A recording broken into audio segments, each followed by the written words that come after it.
Rear Admiral John Hutson quietly disemboweled Trump in his speech at the DNC last night.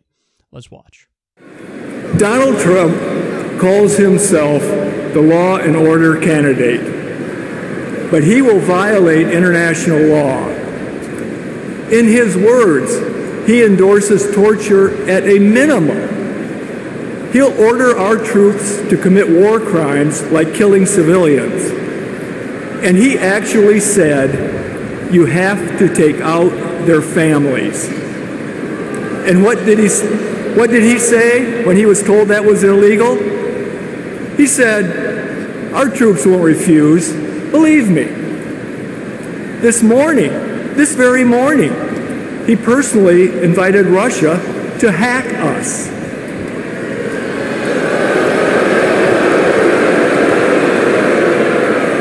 That's not law and order, that's criminal intent. He even mocks our POWs like John McCain. I served in the same Navy as John McCain. I used to vote in the same party as John McCain. Donald, you're not fit to polish John McCain's boots.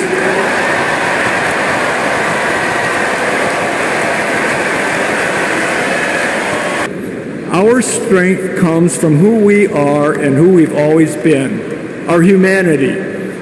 If we lose our humanity, we lose the battle and we lose the war. ISIS and other radical groups have no humanity. That's their weakness. Our enemy can't defeat us militarily. Victory for them won't be found on the battlefield. For them, victory is to make us more like them.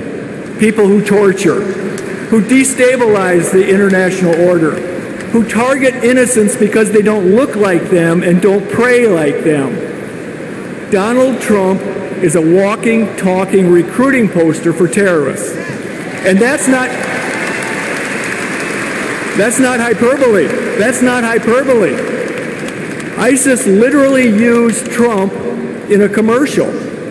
So finally people are saying it. I said it from day one. This is the line of attack you should use. Talk about how he says, I'm going to kill civilians. You have to talk about that because that's inexcusable. The biggest defenders of Donald Trump can't agree with that. And if they do agree with that, then they're just admitting I am a lot like ISIS. So, okay, go ahead. He's saying I will on purpose kill civilians. If you say I agree with that, okay, you're at the very least a terrorist sympathizer. Or you think when we do terrorism, it doesn't count as terrorism, even though it is terrorism. So when you say that, you force everybody who agrees with Trump to go on the record. I'm a cretinous, immoral bastard. That's why you have to attack this way. Torture. When you talk about torture. Okay, that is a fucking stain on the United States of America. What a dark, dark period. What a dark chapter. Extrajudicial prison, Guantanamo, which is still open even though Obama's been slowly releasing the people who are there and who are remaining, who there's no evidence that they're fucking guilty, by the way. We know how we got a lot of people there. It was bullshit. We took them from fucking Afghan warlords and they said, this is Al-Qaeda, sure. And it wasn't. So, but when we did all this stuff, everybody in the U.S. looks at that with horror and disgust. Actually, that's not fair. Not everybody. There are polls that show that some people, the crazy Republicans, are like, yeah, that's awesome. But all normal people with a basic moral compass go, oh, that's disgusting. And we're copying our enemies when we do that. We put Japanese soldiers to death for waterboarding our soldiers in World War II. But now we get to waterboard people and go, well, what do you mean? It's not bad at all. And Trump says, that's just the beginning. The World War is just the beginning. I'll go further. And I'll torture, quote, even if it doesn't work. So I'm not even trying to get intelligence or anything. I just want to torture because I'm a bloodthirsty prick.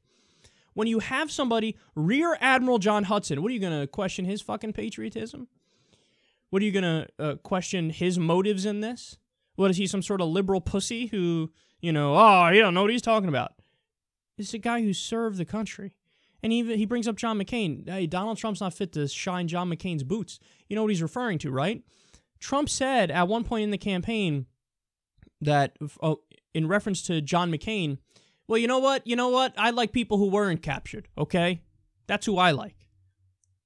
So John McCain got fucking captured and tortured in Vietnam, and, fucking buffoon, fuckface, fascist boy Donald Trump is like, you know what? A hero. What hero? I like people who weren't captured, okay? That's what I like. Okay, this guy can say that and then still get away with it? If anybody else said that, it's over. It's over. Your presidential ambitions are done. But he says, and he just skirts over it because of his personality. So what do you have to do? You have to take him down a peg. People think it's impossible. It's not impossible. You just have to do it the right way. You just have to have the right speakers go up there and make the right points. This guy silently, quietly, calmly destroyed, eviscerated Donald Trump. Let's see somebody make this case and do it in a way that's charismatic, and then he's got no chance.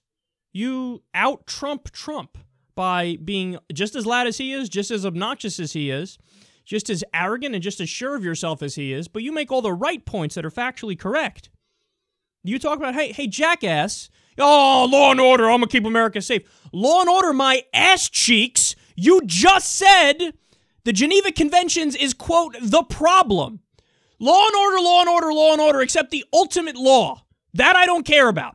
Constitution, I don't care about. The 8th Amendment protects from cruel and unusual punishment, and your ass wants to torture. That is, by definition, cruel and unusual.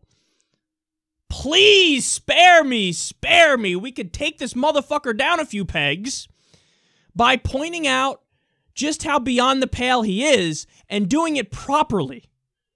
So I loved Rear Admiral John Hutson's speech here. I need to see a lot more of this. This is how you beat Trump.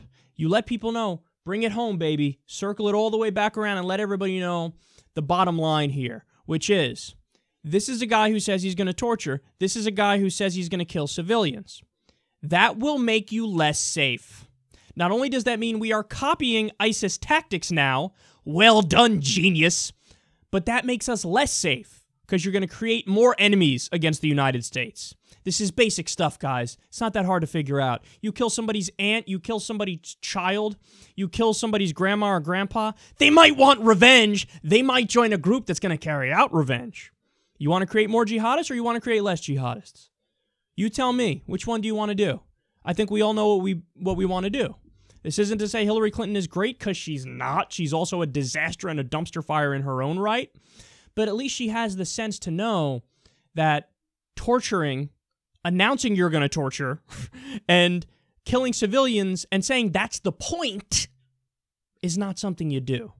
So this is how you destroy Donald Trump. Keep focusing on him, and then Hillary has a good chance of winning the election. If you don't do it, then he's going to win the election, because if he sets the framework and he's able to define the election as he wants, namely super corrupt, super pro-establishment, anti-establishment for the average guy, if he gets to set that table, then you can forget it, and we'll be saying President Trump very soon.